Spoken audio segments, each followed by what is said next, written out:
जय हिंद।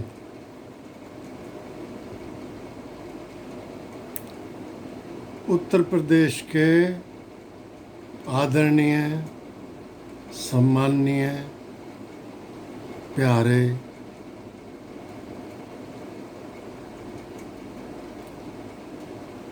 योगी जी, सीएम साहब,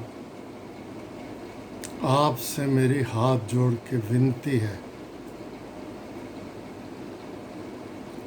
कि आप आग से मत खेलिए।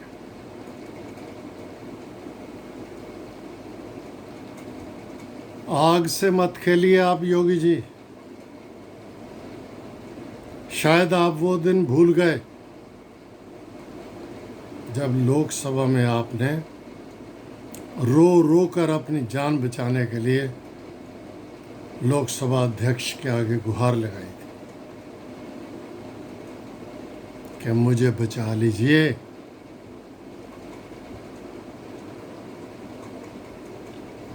अध्यक्ष जी, मुझे बचा लीजिए, मेरी जान को खतरा है। आप इतने बहादुर हैं, समझे?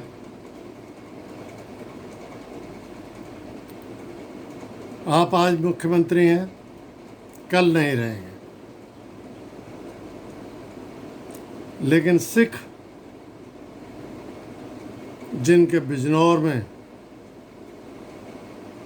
रुद्रपुर में, खटीमा में आपने घर गिरवाए, मकान तोड़वाए, सिखों की औरतों को घर से खींच खींच के पुलिस ने निकाला। उनकी निगाहों से आप नहीं बच सकेंगे। आज आप सीएम हैं, बचे हुए हैं, कल आप क्या करेंगे क्या नहीं, ईश्वर जाने। ये कुर्सी हमेशा के लिए नहीं है, सोच समझ के कदम उठाइए।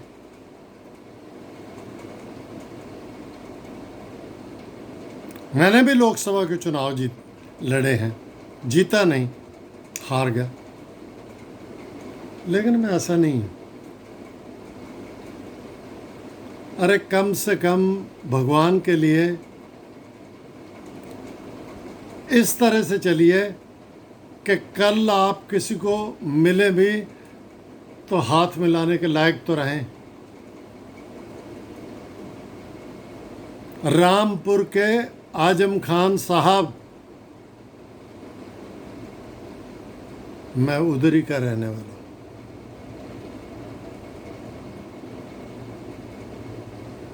जिला नैनीताल में, अब वो रुद्रपुर हो गया।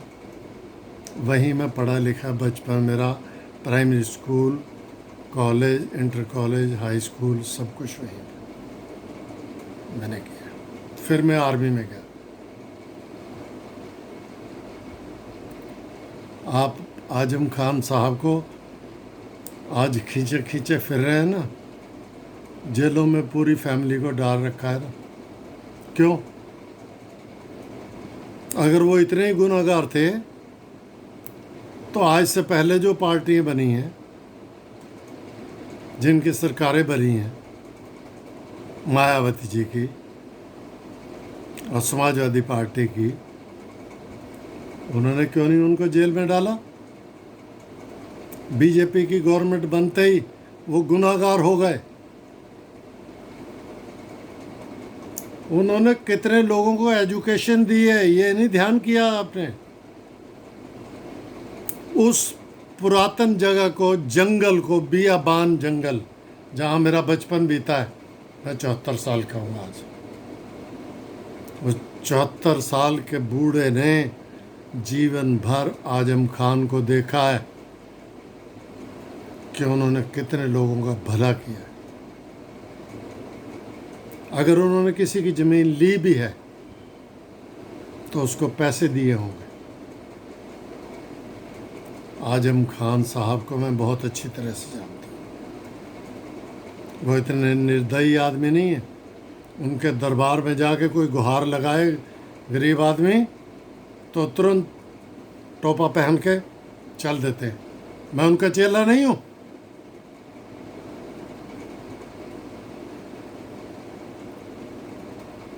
मैं उनका दिया नहीं खाता। मैं वहीं का रहने वाला हूँ, लेकिन मैं अब दिल्ली में रहता हूँ। पर मैं योगी जी आपको नम्र निवेदन करता हूँ कि उन्हें जेल में धकेल के आप कब तक रखेंगे? एक दिन वो बाहर आएंगे। मैं इससे आगे नहीं जा सकता। योगी जी प्लीज प्लीज योगी जी, मेरी इस रिक्वेस्ट के ऊपर ध्यान कीजिए। मैं आपसे फिर हाथ जोड़ के विनती करता हूँ। आजम खान साहब ने अगर कोई छोटी मोटी गलती कर भी दी होगी तो उन्होंने ना जाने कितने लोगों को फ़ायदा पहुंचाया। अगर एक आदमी 10% गलती करता है और 90% लोगों का भला करता है, तो 90% लोगों के ध्यान में रख के चलिए आप। प्लीज़ मेरी रिक्वेस्ट है आपसे, रिक्वेस्ट भी कर रहा हूँ और आपको भविष्य के लिए चेतावनी भी दे रहा हूँ कि आप आजम खान साहब को और सिखों के पीछे बिल्कुल मत पड़िए। आप आग से खेलेंगे तो हाथ झुलसा बैठेंगे, झुलसाए नहीं बैठेंगे। आपको बचाने वाला भी कोई नहीं होगा। मुझे ले चलना यूपी, मैं हूँ ही वहीं का, कर लेना गिरफ्तार, लगा देना NS से जितना भी कुछ है आपके पास।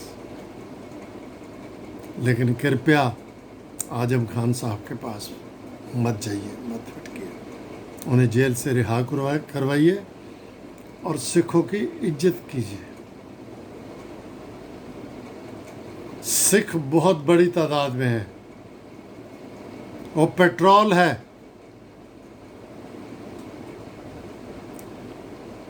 सिख पेट्रोल की तरह हैं, लाखों की तादाद में तराई के इलाके में। उन्हें मत छेड़ना, भगवान के लिए उन्हें मत छेड़ना।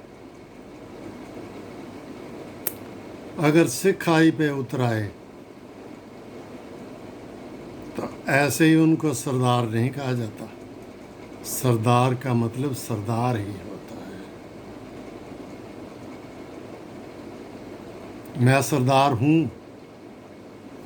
मेरा नाम हरदीप सिंह ढिल्लों है, फौजी हूँ, लेकिन मैं सरदारों की तरफदारी नहीं कर रहा। मैं न्याय संगत बात कर रहा हूँ आपसे। भगवान के लिए मेरी दो बातों के ऊपर ध्यान कर रहा हूँ।